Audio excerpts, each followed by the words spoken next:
Hello friends, मैं अली असगर जे electrical railway DFCCIL। तो बहुत सारा क्वेरी जा रहा था कि आप जो जूनियर एग्जीक्यूटिव सिग्नल टेलीकम्युनिकेशन का वैकेंसी आया है DFCCIL में, उसके बारे में वीडियो बनाइए। उसका क्या जॉब प्रोफाइल रहता है, कैसे उसका तैयारी करें, और सब चीज़ के बारे में क्या उसका सिलेबस है, क्या है। तो ये सब के बारे में बहुत सारा क्वेरी जा रहा था। तो आज हम इस वीडियो में बात करेंगे जूनियर एग्जीक्यूटिव सिग्नल टेलीकम्युनिकेशन के बारे में, उस पोस्ट के बारे में कि क्या वर्क प्रोफाइल रहता है, क्या सैलरी है, कैसा काम होता है। तो ये सब के बारे में बात करेंगे। तो आज हमारे साथ जुड़ चुके हैं जूनियर एग्जीक्यूटिव जो SMT के हैं, विनय सोनू। तो इनसे बात करेंगे इन सभी चीज़ों के बारे में, और आपको अच्छा जानकारी मिलेगा। तो आप वीडियो में बने रहें और देखें कि कैसे इन्होंने तैयारी किया था और कैसे इनका सिलेक्शन हुआ था। तो इन सब के बारे में बात करते हैं। तो इनके बारे में पूछते हैं। गुड मॉर्निंग फ्रेंड्स, मैं विनय सोनू DFCCIL में जूनियर एग्जीक्यूटिव SMT पोस्ट पे हूँ। मेरा पोस्टिंग इलाहाबाद ईस्ट यूनिट में डगमगपुर स्टेशन पे हुआ है और मैं रोहतास डिस्ट्रिक्ट सासाराम बिहार से हूँ। तो सबसे पहले इसमें आप बताइए कि इसमें जैसे जो जूनियर एग्जीक्यूटिव SMT पोस्ट है, इसमें पहले तो कम ही ट्रेड को मौका मिला था। तो इस बार कुछ ट्रेड बढ़ाया गया है, जैसे और सभी ट्रेड ऐड किया गया है। तो वो कौन कौन से ट्रेड है जो ऐड कर दिया गया है और सभी, तो आप इसमें देख के बता सकते हैं। देखिए, वैसे तो पिछली बार भी SMT में काफ़ी सारा ट्रेड को मौका दिया गया था जो इलेक्ट्रॉनिक्स से रिलेटेड थे, लेकिन अगर इस बार का अगर हम कंपैरिजन करें तो मतलब बेसिकली इलेक्ट्रीशियन, फिटर, वायरमैन, ये मतलब 3 ट्रेड है ऐसे जिनको मतलब मोटा मोटी इस बार मौका दिया गया है।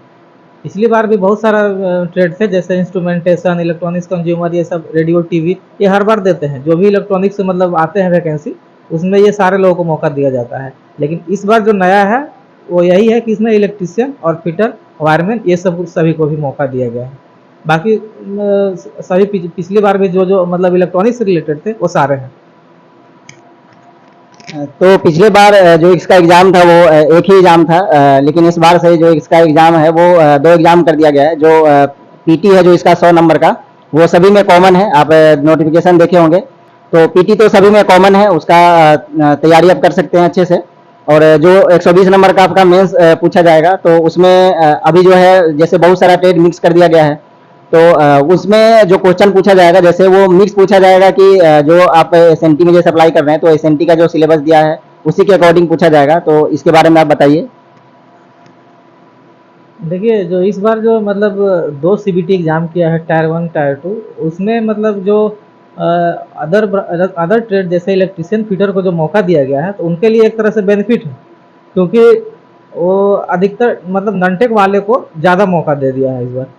क्योंकि जो टेक्निकल पढ़ने वाले हैं वो तो अधिकतर अगर अच्छे से तैयारी उनका नॉन-टेक में नहीं होगा तो टायर 1 में ही बाहर हो जाएंगे वो। और तो जो चूँकि टायर 1 जो है पूरी तरह से नॉन-टेक है, तो उसको ध्यान में रखते हुए, और मतलब और CBT 2 में भी जो अगर देखा जाए तो उसमें भी 60 जो क्वेश्चन है आपका 120 में, वो नॉन-टेक है। और क्योंकि जो टेक्निकल 60 क्वेश्चन है, तो टेक्निकल का 60 क्वेश्चन अगर पिछली बार से अगर हम उसका कंपैरिजन करें, तो आप देखिएगा कि इसका सिलेबस में थोड़ा सा चेंज किया है। जैसे आपका इलेक्ट्रीशियन वाले को और फिटर वाले को जो ट्रेड में शामिल किया है, तो उसके चलते इलेक्ट्रीशियन का कुछ पोर्शन, जैसे आपका बेसिक जो नेटवर्क कम एक सिस्टम, ये सब तो रहता ही है, मतलब इलेक्ट्रॉनिक्स का ही पार्ट है। लेकिन जो इसमें जो अलग से जो ऐड किया है, वो आपको जनरेशन, इलेक्ट्रिकल को जो जनरेशन होता है, generation, transmission and distribution of electrical power, ये जो टॉपिक है ये अलग से ऐड किया गया है, इलेक्ट्रीशियन का पोर्शन। और जो आपका फिटर का पोर्शन इसमें इस बार जो ऐड किया गया है, वो आपका हैक्सिंग, सीजल, फिलिंग, ड्रिलिंग, मतलब जो फर्स्ट ईयर का जो फर्स्ट ईयर का जो पेपर होता है, जिसमें बेसिक इलेक्ट्रिकल, बेसिक फिटर वाली चीज़ें पढ़ाई जाती है, वो सारा टॉपिक इसमें ऐड किया है। जो कि मतलब अगर किसी भी एग्जाम का आप ट्रेड में अगर जो देखेंगे, तो ये सब टेक्निकल ट्रेड में मतलब स्पेशल अगर किसी ट्रेड का आप एग्जाम दे रहे हो तो ये सब चीज़ें नहीं मिलेगा। लेकिन ये चीज़ें फर्स्ट सेमेस्टर का थोड़ा थोड़ा मतलब मिक्स कर दिया है, जो इलेक्ट्रॉनिक्स के स्टूडेंट को थोड़ा सा मतलब दिक्कत हो सकता है इसमें। और बाकी इलेक्ट्रीशियन के लिए ये काफ़ी बेनिफिट है, क्योंकि जो इलेक्ट्रॉनिक्स ट्रेड है वो ऑलमोस्ट इलेक्ट्रीशियन का 60 to 70% कॉमन रहता ही है। तो जिनका नॉनटेक अच्छा है, ऐसे स्टूडेंट जो इलेक्ट्रीशियन ट्रेड से है, जिनका नॉनटेक अच्छा है, उनके लिए काफ़ी अच्छे चांस है। तो आप को पूरा डाउट क्लियर हो चुका होगा। इनका कहना है कि जैसे जो आपका ननटेक अगर अच्छा है, बहुत अच्छा है ननटेक, तो आप इसमें सिलेक्शन ले सकते हैं।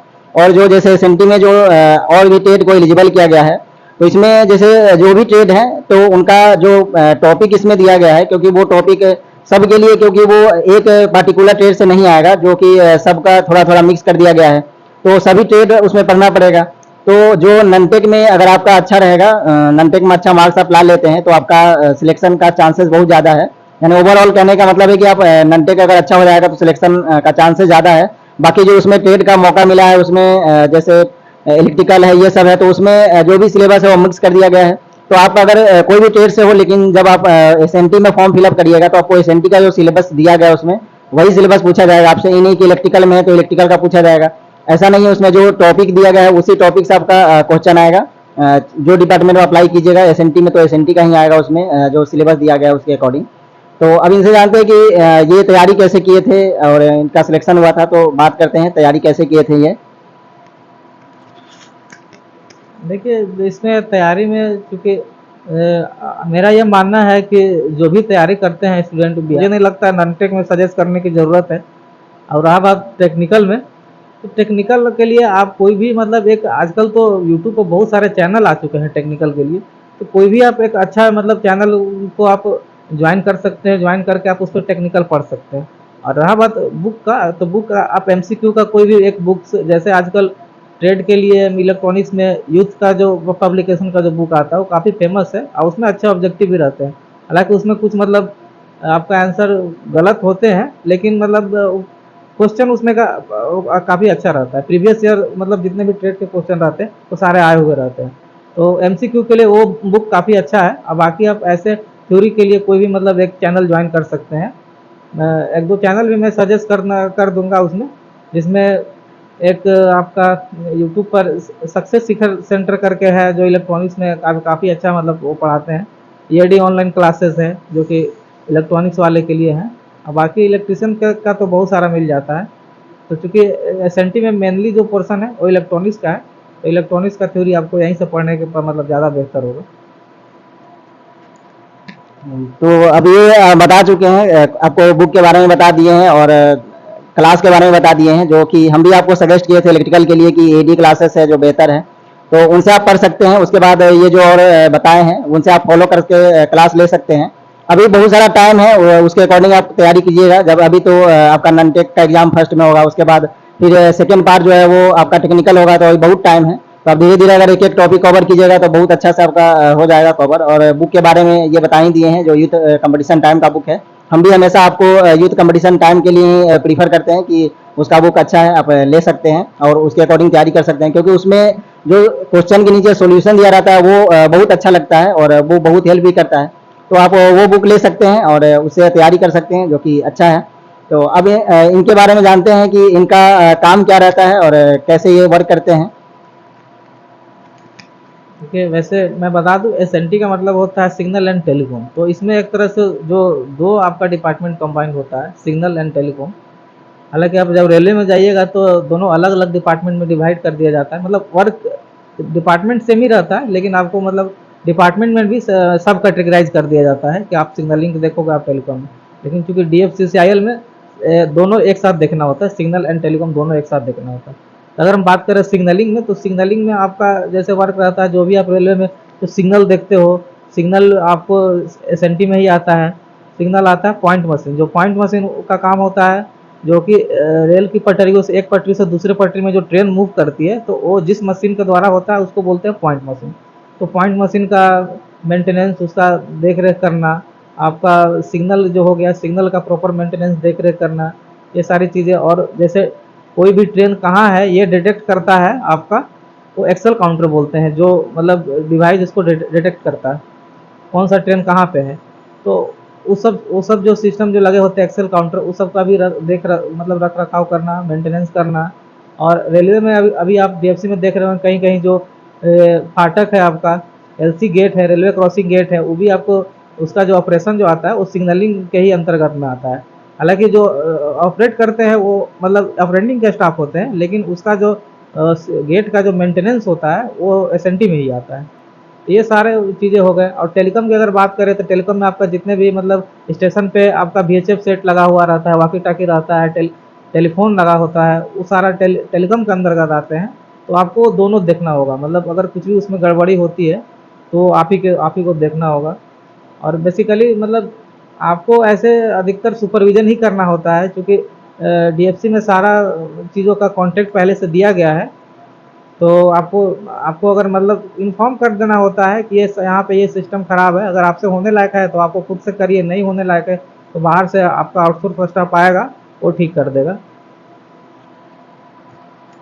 तो अब वर्क प्रोफाइल में आप समझ गए होंगे कि क्या इनका वर्क रहता है और कैसे वर्क करते हैं। मतलब जनरली आपका जो वर्क रहने वाला है वो ज़्यादातर फील्ड वर्क ही रहता है, फील्ड में ही आपको काम करना होता है।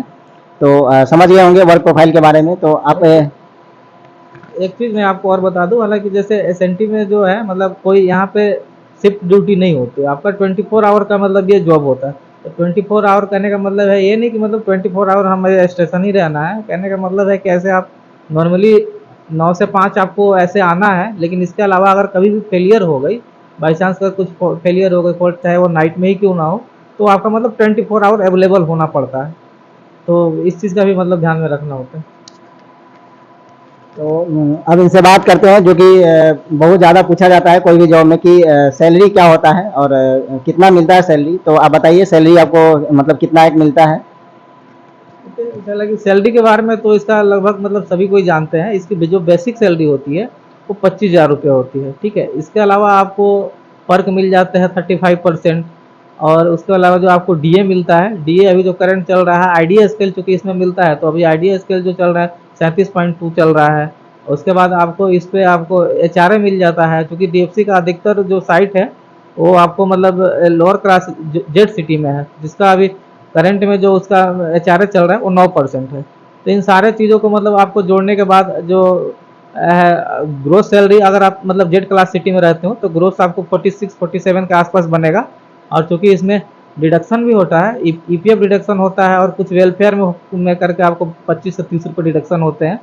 तो अगर वो सब आपको देखेंगे तो डिडक्शन करने के बाद आपका जो नेट सैलरी बनेगा वो अप्रोक्स 42,000 के आसपास बनता है, जिसमें आपको 1,000 रुपये मोबाइल अलाउंस के भी दिया जाता है, ठीक है। और इसके अतिरिक्त आप अगर आप जैसे चूँकि एसएनटी का जो वर्क है, चाहे रेलवे में जो वर्क है, तो अधिकतर फील्ड में होता है। जो कि फील्ड में आप अगर 8 किलोमीटर के बिनवाइड अगर 8 किलोमीटर से दूर आप जाते हैं तो आपको एक दिन का मतलब पर डे 500 डेली अलाउंस मिलता है।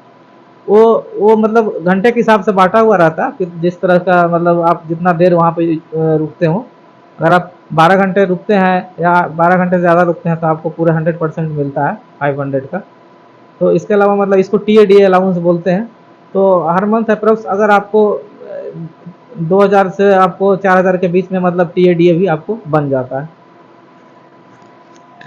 तो बहुत ही अच्छा सैलरी है इसमें। आप सुन ही लिए होंगे इनसे कि कितना अच्छा सैलरी है इसमें, क्योंकि आपका ITI पर एक तो सुपरविजन का जॉब है और सैलरी भी बहुत अच्छा है। तो आप अच्छे से तैयारी कीजिए और इसमें आ सकते हैं, क्योंकि ठीक है जॉब। और वही है कि थोड़ा लोकेशन इसका है वो आउट एरिया में रहता है, थोड़ा जो इसका स्टेशन है वो, क्योंकि यहाँ पे मालगाड़ी चलाना है तो उसके लिए कोई पब्लिक से मतलब है नहीं, तो थोड़ा आउट एरिया में बनाया गया है। इसका लोकेशन जो आउट एरिया में है। तो यही सब है। तो आप एक फाइनल क्या बोलना चाहते हैं स्टूडेंट को जो नया तैयारी कर रहे हैं इस बार, वो आना चाहते हैं DFC में, तो उसको आप क्या बोलना चाहते हैं। हम यही बोलना चाहते हैं कि अगर आप ITI के स्टूडेंट हैं और अगर आप एक अच्छा सैलरी के मतलब देख रहे हैं, तो DFC चैनल से बेहतर आपको कोई भी मुझे लगता है कि नहीं है। ITI पर आपको इससे बेहतर आपको जॉब नहीं मिलने वाली है सैलरी के मैटर में। तो आपका अब पूरा कि डाउट क्लियर हो चुका होगा सब, कि जो भी क्वेरी था बहुत सारा स्टूडेंट का आ रहा था कि आप एक इंटरव्यू लीजिए। तो सभी इसमें आपका सवाल जो भी था मैंने इनसे पूछ लिया है और आपका भी डाउट क्लियर हो चुका होगा कि कैसा क्या रहता है ये सब। तो आप हमारे चैनल पर नए हैं तो चैनल को सब्सक्राइब कर लीजिए और वीडियो को शेयर कर दीजिए। और वीडियो को देखने के लिए थैंक्स।